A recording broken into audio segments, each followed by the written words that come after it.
देखिए, सीबीएसई ने informally date को दे दिया है, और ये कौन सा डेट है? कहा जा रहा है कि सीबीएसई ने कहा है कि हम बोर्ड एग्जामिनेशन को अब बहुत जल्द कंडक्ट करने जा रहे हैं।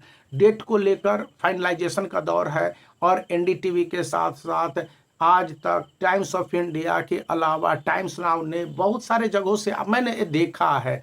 अभी तक सीबीएसई ने ऑफिशियली कुछ नहीं कहा है वो, लेकिन उन्होंने कहा कि इस एग्जामिनेशन को आसान बनाया जाएगा। एग्जामिनेशन को आसान बनाने के नाम पर सीबीएसई के जो सेक्रेटरी है और एग्जाम कंट्रोलर है संयम भारद्वाज, उन्होंने बोला है कि ये जो एनसीईआरटी बुक बेस्ड है ना, यही क्वेश्चंस आंसर रहेंगे, इसमें कोई दिक्कत नहीं होगी। यानी कि स्टूडेंट जो एनसीईआरटी बुक बेस्ड क्वेश्चंस के आंसर को बनाएंगे उनके लिए द बेस्ट है। दूसरी बात बताई गई है कि स्टूडेंट हैं जो लेटेस्ट पैटर्न के हिसाब से गो थ्रू करें। यदि वो पुराने पैटर्न के हिसाब से जाते हैं तो उनको कोई फ़ायदा नहीं है और कोई बेनिफिट भी नहीं मिल रहा है, तो इस बात को ध्यान रखें। अब थर्ड पॉइंट यहाँ पर बताया जा रहा है कि जो संयम भारद्वाज ने बताया था और मैं आपके साथ कि सिलेबस के साथ साथ आप मार्किंग डिवीजन को भी ध्यान में रखिए कि किस तरह से मार्क्स का फाइनलाइजेशन होता है, और कंटेंट में भी पूरे कंटेंट को ब्लाइंडली पढ़ेंगे, that is not the smart work. यहाँ पर मैंने इस बुक का सहारा लेके आपको बताने की कोशिश की है कि किस तरह से एक चैप्टर को मान लिया जाए। यहाँ पर पॉलिनोमियल्स है, इस चैप्टर को लेते हैं तो एमसीक्यू क्वेश्चंस को किस तरह से आपको अप्रोच करने हैं। जब आप एमसीक्यू क्वेश्चंस को अप्रोच करेंगे, यहाँ पर एक्सप्लेनेशन है। एमसीक्यू क्वेश्चन में ग्राफ भी मिलेंगे, एमसीक्यू क्वेश्चंस में फिगर बेस्ड है, थॉट बेस्ड भी है, और असर्शन एंड रीजन वाले क्वेश्चंस है। फिर शॉर्ट आंसर वाले मैथमेटिक्स के क्वेश्चंस होंगे, इसको भी आपको ध्यान में रखने हैं।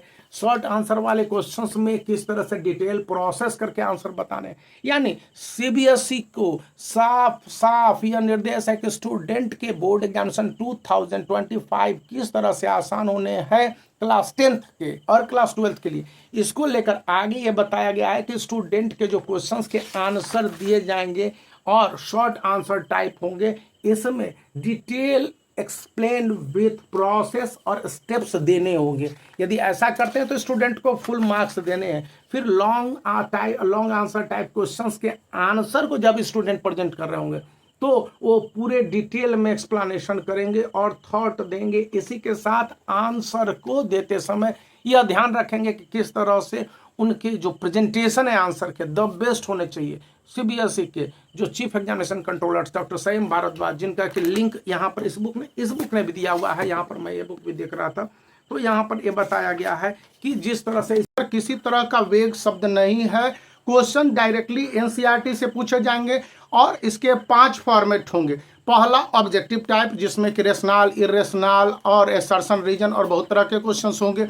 दूसरा होगा वेरी शॉर्ट आंसर, तीसरा होगा शॉर्ट आंसर, फिर होगा लॉन्ग आंसर क्वेश्चंस। मैथमेटिक्स में जो न्यूमेरिकल्स के अलावा वेरी लॉन्ग आंसर क्वेश्चंस होंगे या एक्सप्लेनेशन वाले क्वेश्चंस होंगे। केस स्टडी को भी इसमें शामिल किया गया है।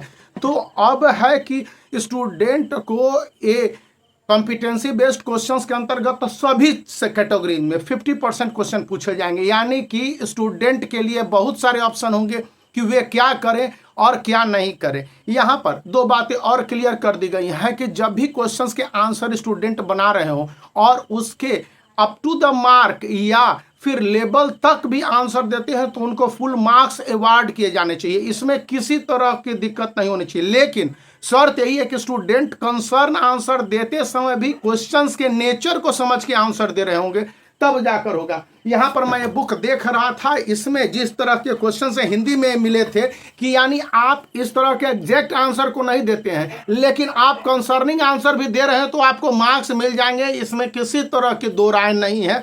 और इसके बाद जब आप अन्य चैप्टर्स के क्वेश्चंस के आंसर को खोलेंगे, जैसे यहाँ पर प्रिंटेड बुक के बारे में राइटर्स के आइडियाज हैं, तो थॉट बेस्ड है, आंसर वैरी कर सकते हैं, लेकिन इस तरह के क्वेश्चंस के आंसर्स होने चाहिए। इसके लिए आप पर्टिकुलर जो कंसर्न आंसर है या इस तरह के बुक को पढ़ सकते हो, तो वीडियो को लाइक कर सकते हैं, चैनल को शेयर कर सकते हो, सब्सक्राइब करना याद रखें।